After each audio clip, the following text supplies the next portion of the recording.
Hey, good afternoon, everyone. And today I'll be presenting our work, our paper titled Time Series Clustering of Global SDG Index using DTW or Dynamic Time Warping Method for Policy Insights toward 2030 Agenda.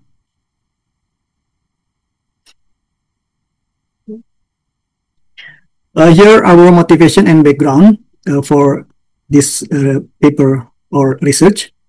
As we know, while the SDGs have been extensively studied, most analysis remain static or cross-sectional, and then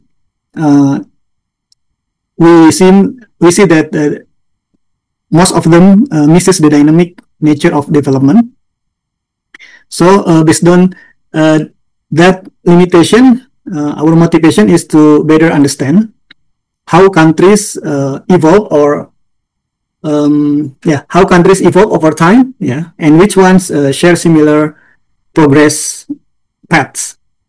So we came to a conclusion that this is crucial for both benchmarking and fostering collaboration. And here are our research objectives.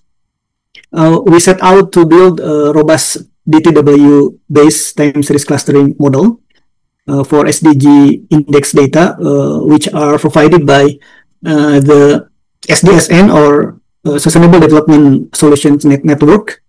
And our goals were to evaluate different clustering algorithms and then identify meaningful clusters of countries, and ultimately we aim to provide insights that can guide global SDG policy.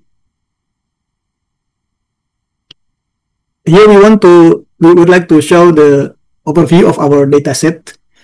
Our dataset is drawn from the SDG index provided by the SDSN as earlier mentioned.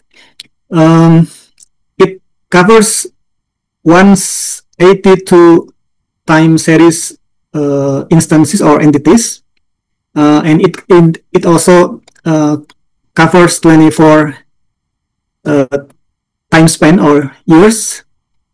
And then from 182 instances, it consists of 167 countries and 15 country groups. Country groups means such as ASEAN, for example, or BRICS. Sorry, not ASEAN, BRICS, and then income-based classification such as low-income countries or middle-income countries, high-income countries, and so on.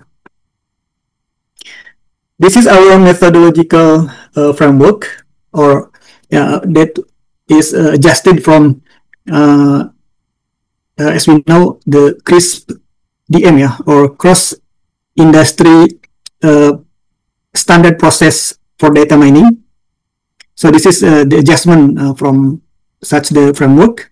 If we see the figure here, the picture, this picture or this diagram summarizes our 5-stage approach from stage 1 until stage 5, from acquiring the data to pre-processing, and then continued to computing DTW-based distances for similarity measurement between time series data.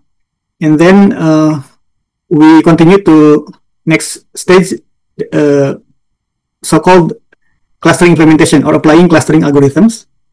And here we benchmark 3 major clustering algorithms, namely spectral algorithm, agglomerative algorithm, and k-means algorithm. And afterward, we evaluate the results. Using some evaluation metrics, we compare the 3 algorithms, and we choose the best performing one. And then afterward, we continue to use the clustering results for analysis. As we mentioned previously, this algorithmic benchmarking that we conducted, we found that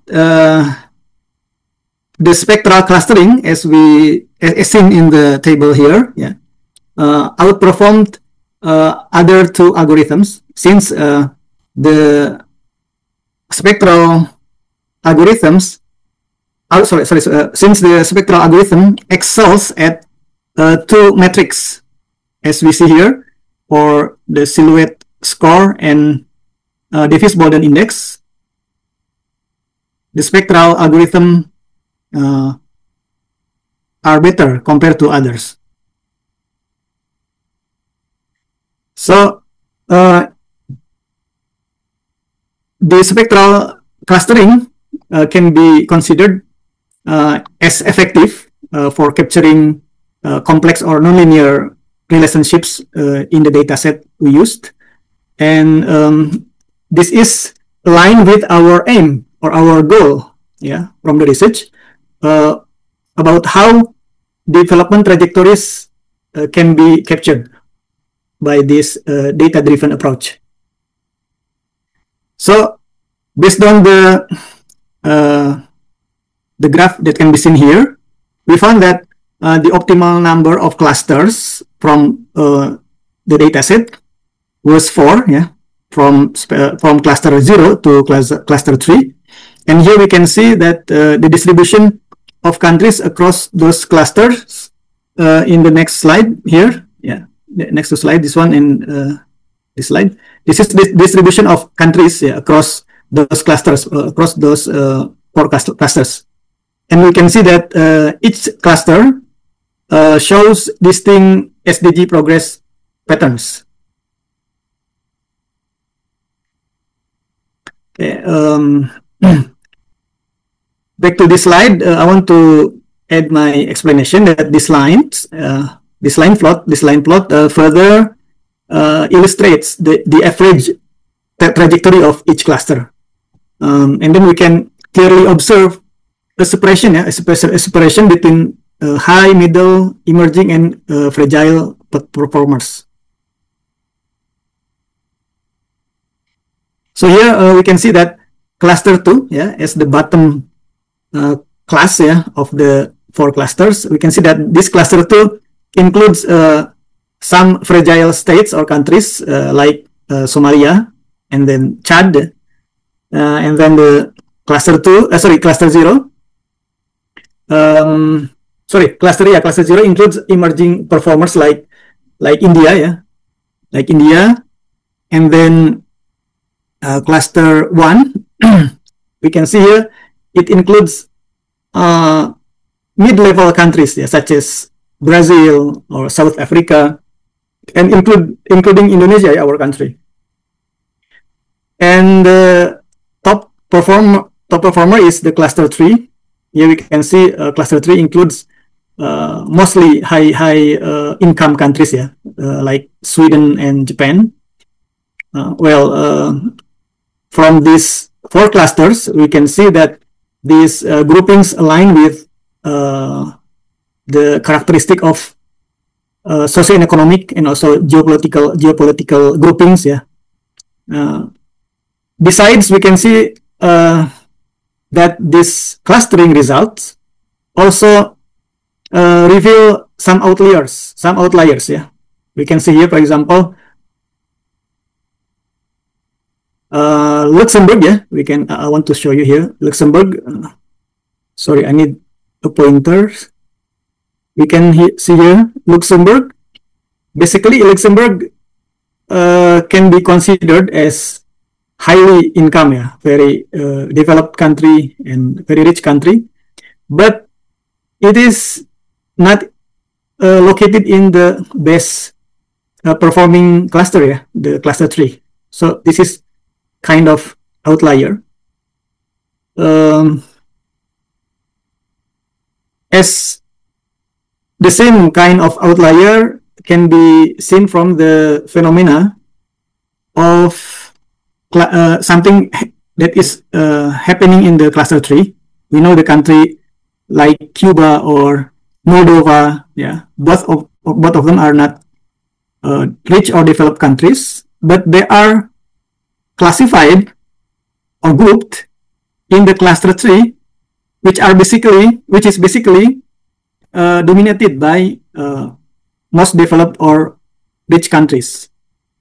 So those are example of outliers.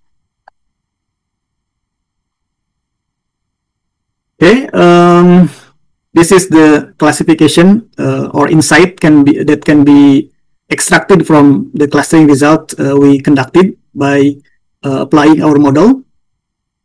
And then regarding policy insights, we put here some meaningful insights extracted from our research as our findings. That several important insights emerge. First, regional proximity plays a role in development coherence. Second, policy interventions should be tailored or customized by cluster characteristics.